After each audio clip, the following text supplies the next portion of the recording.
ৰোৱনী বিচাৰি হাবাথুৰি খাইছে নেকি? এতিয়াৰে পৰা আৰু আপোনাৰ পথাৰত ৰোৱনীৰ প্ৰয়োজন নহ'ব। মৰিগাঁৱৰ যুৱকৰ অভিনৱ উদ্ভাৱন।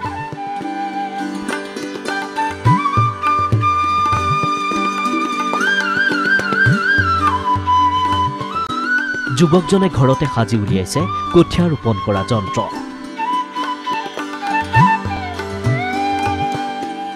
হয়, ঠিকেই শুনিছে। এতিয়াৰে পৰা আপুনি কঠীয়া ৰুবলৈ বিচাৰিব নালাগে ৰোৱনী। ৰোৱনীৰ বিকল্প এইবিধ যন্ত্ৰ সাজি উলিয়াইছে মৰিগাঁৱৰ ৰূপহীবাৰীৰ ৰাজেন দাস নামৰ এইজন যুৱকে।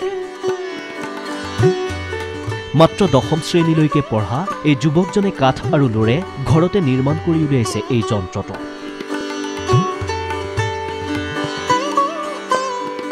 মাত্ৰ 5,000 টকা ব্যয়েৰে সাজি উলিয়াইছে কঠীয়া ৰোপণ কৰা যন্ত্ৰ। এইটো কঠীয়া ৰোৱাৰ কাৰণে বনাইছোঁ। ৰোৱা ছিজনত বহুত মানুহৰ অসুবিধা হয় সেইকাৰণে বনাইছোঁ। ৰোৱনী লগোৱা এবিঘা মাটিত 800 টকা লাগে।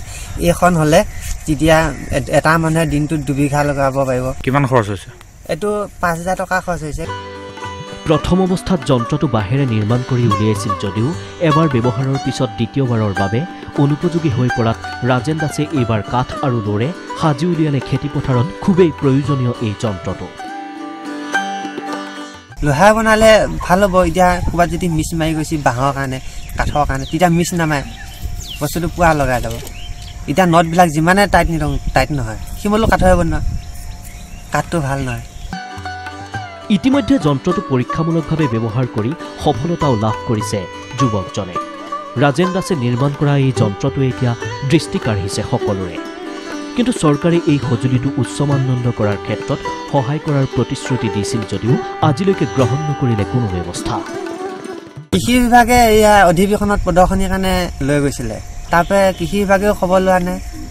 আছে সেইবাৰ চৰকাৰক ক'বলগীয়া মানে চৰকাৰে যদি এই প্ৰজেক্টটো চাই ভাল পায় বা এইটো যদি লয় তেতিয়াহ'লে আমাৰ খেতিয়কতো বহুত ৰেহাই হ'ব। মৰিগাঁৱৰ পৰা ফৰিদুত ইউনুছৰ ৰিপৰ্ট DY365।